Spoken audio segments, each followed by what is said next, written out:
নমস্কার বন্ধুরা, আমি ভাবনা চলে এসেছি গল্প আসন নিয়ে।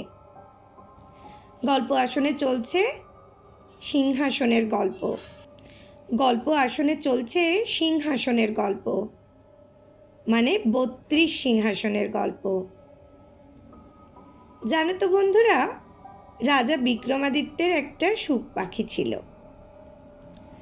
রাজা সেই পাখিটির সঙ্গে গল্প করতেন। একদিন হঠাৎ পাখিটা রাজাকে বলল, মহারাজ, আপনি বিচক্ষণ রাজা, কিন্তু তবুও পৃথিবীর সব থেকে সুন্দরী ভোজপুরের রাজকুমারী ভানুমতিকে বিয়ে করতে পারলেন না। এবং এই কথা বলে সুখ পাখি যেন অট্ট হাস্যে ফেটে পড়ল। এই কথা শুনে রাজা একটু চিন্তা করলেন। চিন্তা করে তাল বেতালকে স্মরণ করলেন। মুহূর্তের মধ্যে তাল বেতাল সেখানে এসে উপস্থিত। রাজা তাল বেতালকে জানালেন, ভোজপুরের রাজকুমারী পরমা সুন্দরী। এই সুখ পাখি বলছে, সেই রাজকুমারী ভানুমতিকে আমার বিয়ে করা উচিত।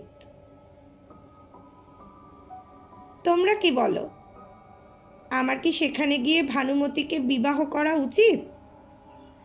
তাল বেতাল সঙ্গে সঙ্গে রাজাকে ভোজপুর প্রাসাদে নিয়ে হাজির করল।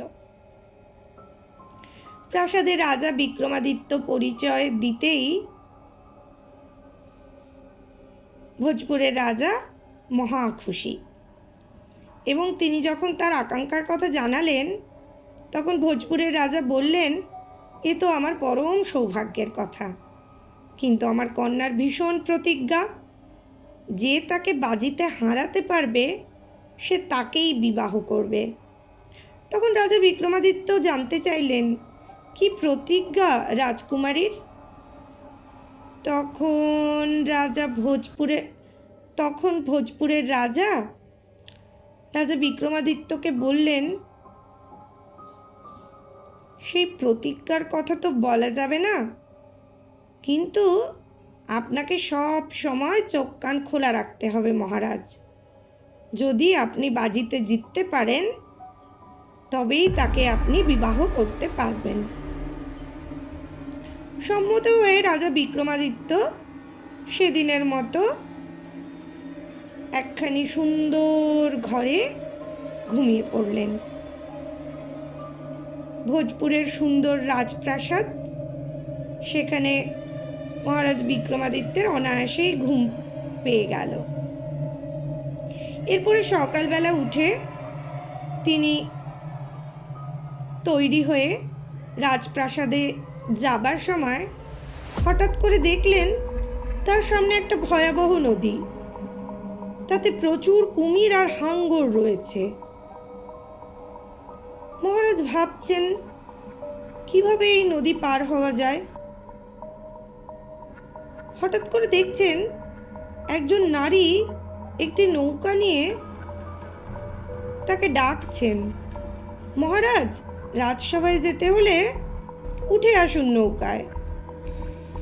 রাজা বিক্রমাদিত্য নৌকায় উঠতে যাবেন, তখন তাল বেতাল ফিস ফিস করে বলে উঠল, না মহারাজ, ওখানে কোনো নদী নেই, আর কুমির হাঙ্গরও কিচ্ছুটি নেই। যে রমণী আপনাকে নৌকা নিয়ে ডাকছেন তিনি হলেন স্বয়ং ভানুমতি। সুতরাং উঠবেন না ও নৌকাতে। আপনি চামড়ার পাদুকা পরে হেঁটে পার হয়ে যান, কোনো বিপদ হবে না। আসলে তো কোনো নদীই নেই, তাহলে নৌকায় উঠবেন কেন?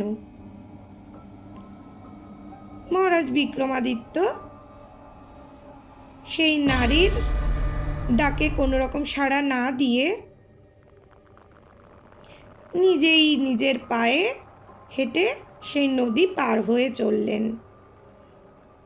না তিনি জল ছুঁতে পারলেন, না তাকে কুমির আর হাঙ্গরে ছুঁতে পারল।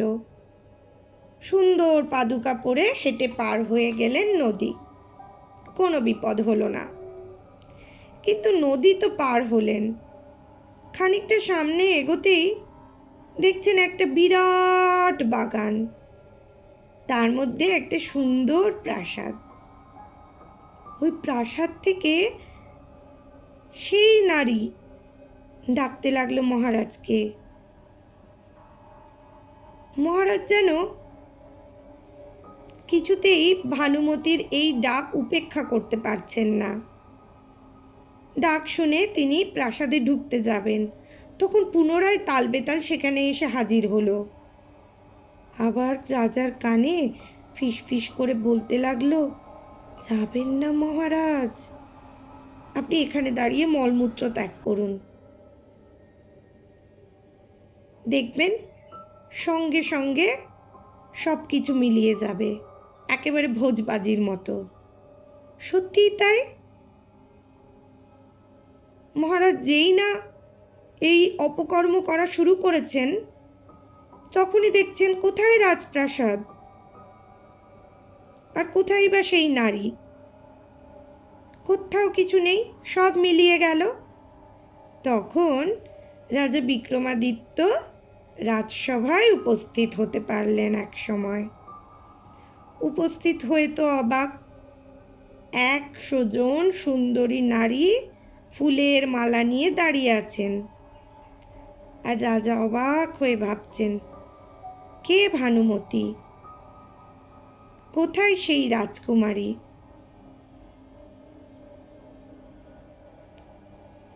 এবারেও কিন্তু মহারাজ বিক্রমাদিত্য তালবেতালের সাহায্য নিলেন। তারা এসে আড়াল থেকে দেখিয়ে দিলেন যে রাজকুমারী ভানুমতি কোথায় দাঁড়িয়ে আছেন। তখন রাজা বিক্রমাদিত্য বেশ লাজুক হেসে তার রাজকুমারীর দিকে এগিয়ে গেলেন এবং প্রকৃত ভানুমতির গলায় মালা পরিয়ে দিলেন। সঙ্গে সঙ্গে চারিদিকে বাজনা বেজে উঠল। মহারাজ বিক্রমাদিত্য এবং ভোজপুরের রাজার একেবারে জয়ধ্বনিতে সারা ভোজপুর একেবারে ভরে গেল। রাজকুমারী ভানুমতিও ভীষণ খুশি। সকলে রাজকুমারী ভানুমতিরও জয়ধ্বনি দিতে লাগলো। তখন ধুমধাম করে বিচক্ষণ রাজা বিক্রমাদিত্যের সঙ্গে পৃথিবীর সব থেকে সুন্দরী এবং গুণী ভোজপুরের রাজকুমারী ভানুমতির বিয়ে হয়ে গেল।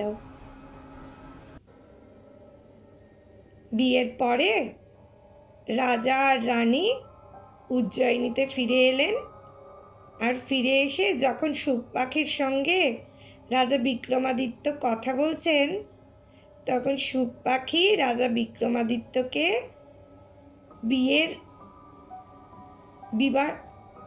শুভ বিবাহের জন্য অনেক অনেক শুভেচ্ছা দিতে থাকলো। আশিরচা, এই গল্পটা তোমার কেমন লেগেছে? খুব ভালো লেগেছে বন্ধুরা। যদি তোমাদেরও এই গল্পগুলো ভালো লাগে তাহলে লাইক, সাবস্ক্রাইব আর শেয়ার করে কমেন্টে জানাও কি কি নতুন গল্প শুনবে। ঠিক, তাড়াতাড়ি জানাও আমাদের কি কি নতুন গল্প শুনবে।